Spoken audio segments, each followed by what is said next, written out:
Sebelum melanjutkan, jangan lupa subscribe dulu, terima kasih. Bab 415 Angkat Kerudungmu. Jiang Chen memperoleh 9 naga banjir pembunuh secara tidak sengaja, dan setelah menyerap esensi darah naga banjir, ia mampu melepaskan keterampilan ini pada level maksimal, yang menjadikannya salah satu serangan terkuatnya. Dengan kekuatannya saat ini, ia mampu melepaskan naga banjir keempat dan kelima juga, tetapi karena lawannya adalah Wu Ningzu, 3 naga banjir sudah lebih dari cukup, karena Jiang Chen tidak ingin menyakitinya. Menghadapi naga banjir besar yang datang, Wu Ningzu segera merespons. Cahaya terang muncul di sekitar tangannya, dan sitar hitam yang tampak kuno itu langsung muncul. Ketika sitar itu muncul, dia mulai memetik senar dan mengeluarkan banyak nada, mencabik-cabik naga banjir itu menjadi beberapa bagian. Adik kecil, sepertinya kakak perempuanmu meremehkanmu. Meskipun kamu hanya seorang pejuang jiwa tempur awal, kamu masih memiliki keuntungan saat melawanku. Kamu memang monster abnormal yang menarik kesengsaraan surgawi saat menerobos ke alam jiwa tempur, satu-satunya jenius yang pernah kutemui yang telah melakukan itu. Namun, karena kakak perempuanmu ada di sini untuk sebuah misi, aku tidak akan bersikap sopan padamu. Cicipi sitar fantasi 1000 nada milikku, kata Wu Ningzu. Wonderhan Tousan Tunes Wu Ningzu, kamu memainkan sitarmu dengan baik. Serang saja dengan segenap kemampuanmu, aku ingin melihat seberapa kuat sitar 1000 tunes fantasi ini. Jiang Chen berkata dengan nada yang mengesankan. Dengan kultivasinya saat ini, sangat sulit baginya untuk menemukan lawan di bawah alam Raja Tempur. Dia bahkan tidak menganggap serius Wu Ningzu. Mampu melawan jenius nomor 1 di benua selatan, serta gadis tercantik itu membuat Jiang Chen merasa agak nyaman. Berdengung. Udara bergetar hebat, menari mengikuti alunan lagu yang dimainkan oleh Wu Ningzu. Nada-nada misterius yang tak terhitung jumlahnya meledak dari sitar kuno. Semua nada ini bersinar dalam berbagai macam warna, setiap nada unik dalam bentuk dan warna, seolah-olah dipenuhi dengan kekuatan magis. Dalam sekejap mata, seluruh langit di atas keluarga Nangong telah ditutupi dengan nada-nada musik ini. Langit telah menjadi lautan nada, membuatnya tampak seperti sesuatu dari dunia fantasi. Wu Ningzu memang pantas mendapat gelar Wonderhan Tousan Tunes. Kudengar alunannya enak didengar, tetapi juga punya kekuatan mematikan di saat yang sama. Lihat betapa indahnya alunan itu. Namun, jika kita terjebak di lautan alunan, kurasa kita akan langsung mati. Tidak mungkin kita bisa lolos dari sana. Tentu saja, dia adalah jenius nomor 1 di Istana Sungai Mendalam. Dengan serangan sitar 1000 nada fantasinya, sangat sulit baginya untuk menemukan lawan yang layak di bawah alam Raja Tempur. Aku bahkan mendengar bahwa para tetua Istana Sungai Mendalam yang terhormat juga bukan tandingannya.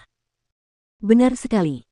8 penjaga Istana Raja Iblis memang menakutkan, tetapi jika itu adalah pertandingan 1 lawan 1, tidak ada satupun dari mereka yang bisa menandingi Wu Ningzu. Kudengar saat insiden di Kota Matahari Terbit, bahkan 3 penjaga hebat yang bersatu tidak mampu mengalahkan Wu Ningzu. Pada akhirnya, hanya ketika 4 penjaga hebat bekerja sama, mereka mampu memaksanya ke dalam situasi kritis. Namun untungnya, Jiang Chen menyelamatkannya. Menurut kalian siapa yang akan memenangkan pertandingan hari ini? Itu benar-benar sulit diprediksi. Meskipun Wu Ningzu masih muda, dia sekarang adalah seorang pejuang jiwa tempur akhir. Keterampilan sitar 1000 nada fantasinya seperti fantasi yang dapat memikat siapapun. Di sisi lain, Jiang Chen itu bahkan lebih menakutkan. Meskipun dia hanya seorang pejuang jiwa tempur awal, dia adalah eksistensi yang telah menarik kesengsaraan surgawi. Dia adalah monster yang tidak normal, dan tidak ada catatan sepanjang sejarah di benua selatan tentang siapapun seperti dia. Dalam pertukaran mereka sebelumnya, dia menang. Meskipun dia hanya menyerang dengan santai, Wu Ningzu terpaksa mengeluarkan sitar kunonya untuk membela diri. Aku menduga bahwa Jiang Chen masih memiliki beberapa keterampilan mengerikan lainnya. Sangat mungkin baginya untuk mengalahkan Wu Ningzu hari ini, dan menciptakan legenda bagi generasi muda benua selatan. Semua orang menaruh perhatian penuh pada pertandingan ini. Kebanyakan dari mereka optimis dengan Jiang Chen. Meskipun ia baru saja menembus alam jiwa tempur, ia adalah orang yang telah membunuh 3 penjaga Istana Raja Iblis. Lebih jauh lagi, dilihat dari pertukaran serangan pertama mereka, Jiang Chen jelas menang. Langit dipenuhi dengan berbagai macam warna dan alunan melodi yang indah. Namun, saat alunan melodi ini sampai ke telinga Jiang Chen, alunan melodi itu langsung berubah. Karena Jiang Chen adalah target utama Wu Ningzu, alunan melodi ini tidak hanya memiliki kekuatan yang dahsyat, tetapi juga dapat memengaruhi pikirannya. Jika dia tidak cukup memperhatikan, dia mungkin akan terluka parah karenanya. Akan tetapi, karena lawan Wu Ningzu adalah Jiang Chen, fantasi Sider Tousan Tunes miliknya akan gagal hari ini. Menghadapi not-not musik berwarna-warni yang terlihat di mana-mana, Jiang Chen hanya menanggapi dengan senyum tipis. Dengan goyangan tubuhnya, dia dengan kuat melambaikan kedua lengannya, melepaskan 9 naga banjir pembunuh sekali lagi. Mengaum. Kali ini, Jiang Chen melepaskan 5 naga banjir perak. Mereka segera mengeluarkan suara gemuruh yang menggetarkan tanah setelah muncul, lalu menyerbu ke arah lautan lagu di depan mereka dengan kekuatan yang luar biasa. Dentang, dentang, dentang. Nada-nada itu bertindak seperti pisau tajam yang tak terhitung jumlahnya saat terus-menerus bertabrakan dengan tubuh naga banjir yang besar, menyebabkan suara-suara seperti dering logam yang tak berujung bergema, serta sejumlah besar percikan api. Di sisi lain, Wu Ningxu melambaikan kedua telapak tangannya di depannya, seolah-olah dia sedang menari mengikuti musiknya yang indah, menyebabkan telapak tangannya tampak seperti kupu-kupu yang berterbangan. Dengan itu, dia melepaskan nada-nada yang tak terhitung jumlahnya yang tampak sangat menakutkan. Dentang, dentang, dentang. Naga banjir dan lagu-lagu itu terus-menerus saling beradu. Pertarungan itu tampaknya menemui jalan buntu saat ini, di mana tidak ada yang bisa mengalahkan yang lain. Namun, di wajah Jiang Chen ada ekspresi santai, seolah-olah dia tidak sedang berkelahi, melainkan hanya bermain game. Di sisi lain, keterkejutan di mata Wu Ningxu semakin terlihat jelas. Ini karena, setelah serangannya yang terus-menerus dengan keterampilan sitar fantasi seribu nada, dia menemukan bahwa Jiang Chen bahkan tidak terganggu oleh alunannya, dan naga banjirlah yang melawan alunan yang kuat itu. Apakah pikiran orang ini benar-benar sekuat itu? Wu Ningxu merasa ingin muntah darah. Sitar seribu nada fantasinya tidak pernah mengecewakannya. Faktanya, bagian yang paling menakutkan dari keterampilan itu bukanlah kekuatan penghancur yang dimilikinya, tetapi kemampuan untuk mengalihkan pikiran lawannya. Dengan kekuatannya saat ini, bahkan para tetua dari generasi yang lebih tua dari Istana Sungai Mendalam akan terpengaruh oleh keterampilan ini. Namun, sepertinya keterampilan ini tidak berpengaruh pada pemuda di depannya ini. Ini benar-benar mengejutkan Wu Ningxu. Ayah, tetuatu, apakah kalian melihat ini?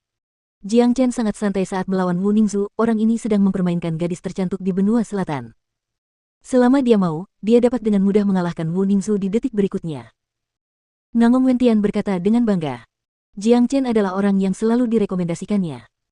Keponakan Jiang Chen memang jenius luar biasa.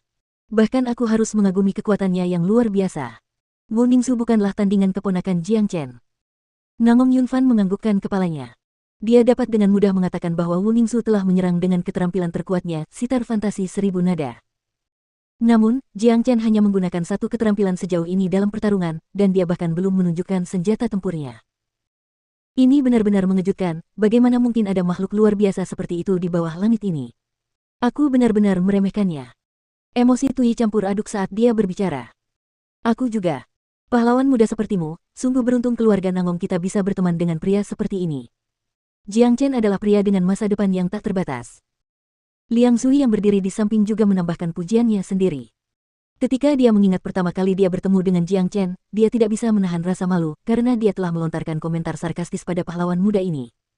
Sekarang, dia merasakan keinginan untuk menamparkan dirinya sendiri dua kali. Dengan kekuatannya, Jiang Chen akan mampu membunuhnya hanya dalam beberapa detik. Namun, Jiang Chen tidak melakukan itu, dia bahkan tidak repot-repot berdebat dengan Liang Zui. Dia telah diberi banyak muka oleh Jiang Chen. Tiba-tiba, alunan musik berwarna-warni yang melayang di langit menghilang. Wu Ningxu meletakkan telapak tangannya di sitar dan berdiri di langit. Dia benar-benar menghentikan semua serangannya. Jiang Chen pun menghentikan serangannya. Dengan tenang, dia menatap Wu Ningxu yang berdiri di seberangnya, bertanya-tanya trik macam apa yang akan dilakukan gadis muda ini. Apa yang terjadi? Kenapa mereka berhenti bertarung? Belum ada yang menang, kan? Saya tidak tahu.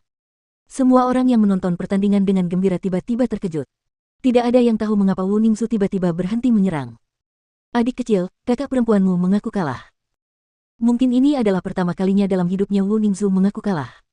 Namun, dia tahu dia telah kalah dalam pertandingan ini, dia lebih memahami apa yang baru saja dia hadapi daripada siapapun yang menonton pertandingan. Selama dia tidak dapat memengaruhi Jiang Chen dengan nadanya, dia akan kalah. Tidak ada artinya baginya untuk terus bertarung. Apa? Nangong Yunzeng berteriak kaget. Ia terhuyung-huyung, dan hampir jatuh ke tanah. Setelah itu, ia menatap Jiang Chen dengan penuh kebencian. Gara-gara pemuda ini, rencana yang telah ia usahakan dengan susah payah baru saja gagal. Ini adalah hasil yang tidak dapat ia terima. Ya Tuhan, Wu Ningxu benar-benar mengaku kalah. Ini tidak bisa dipercaya. Gadis suci yang tak terkalahkan telah mengakui kekalahan untuk pertama kalinya dalam hidupnya. Semua orang terkejut, Wu Ningxu baru saja mengaku kalah. Ini adalah kejadian paling tidak masuk akal di dunia ini bagi mereka. Jika mereka tidak mendengarnya sendiri, mereka tidak akan mempercayainya. Jiang Chen juga terkejut sesaat. Dia tidak pernah menyangka gadis suci ini akan bersikap begitu terus terang. Dia tahu bahwa dia akan kalah, jadi dia mengaku kalah begitu saja, tidak peduli dengan wajahnya sebagai gadis suci. Karakternya yang terus terang ini membuat Jiang Chen memiliki pandangan yang lebih baik tentangnya. Namun, meskipun kakak perempuanmu telah mengaku kalah, aku masih ingin merasakan kekalahan. Adik kecil, mari kita saling serang untuk terakhir kalinya. Kakak perempuan berharap kau dapat menggunakan pedang yang kau gunakan hari itu untuk melawan sitar kuno milikku. Mungkin kau bahkan dapat memberikan sedikit bantuan untuk kultivasi kakak perempuan. Wu Ningzu berkata lagi. Ingatannya tentang pedang raksasa yang menakjubkan yang dilihatnya di kota matahari terbit masih segar. Jika dia dikalahkan oleh pedang itu, dia akan tetap merasa bangga, dan mungkin, dalam proses kekalahannya, dia mungkin bisa mendapatkan beberapa keuntungan yang tak terbayangkan. Baiklah. Namun, jika aku menang, kau harus mengangkat kadarmu dan membiarkanku melihat wajahmu. Apa yang kau katakan? Jiang Chen langsung setuju, tetapi ia punya syarat. Dihadapkan dengan gadis tercantik di benua selatan, tak ada pria yang bisa menahan keinginan untuk mengangkat cadarnya dan melihat wajah aslinya. Tidak mungkin, tidak ada seorang pun yang dapat mengangkat kadarku. Suara Wu Ningzu tiba-tiba menjadi agresif. Setelah itu, dia meletakkan sitar kuno di depannya, dan sekali lagi, dia melepaskan nada-nada yang menakutkan ke arah Jiang Chen. Saya ahli dalam menyembuhkan segala macam keberatan. Karena Anda menolak untuk membuka cadar, saya akan melakukannya sendiri. Senyum tipis muncul di wajah Jiang Chen. Dengan ayunan tangannya, pedang suci surgawi muncul. Setelah itu, Jiang Chen bergerak. Seperti anak panah yang kuat meninggalkan busurnya, dia langsung menyerang ke depan, mengayunkan pedangnya pada saat yang sama. Itu adalah serangan yang sangat sederhana, tetapi sangat cepat. Pedang suci surgawi yang menakutkan itu dapat menembus apapun, tidak ada yang bisa menghentikannya.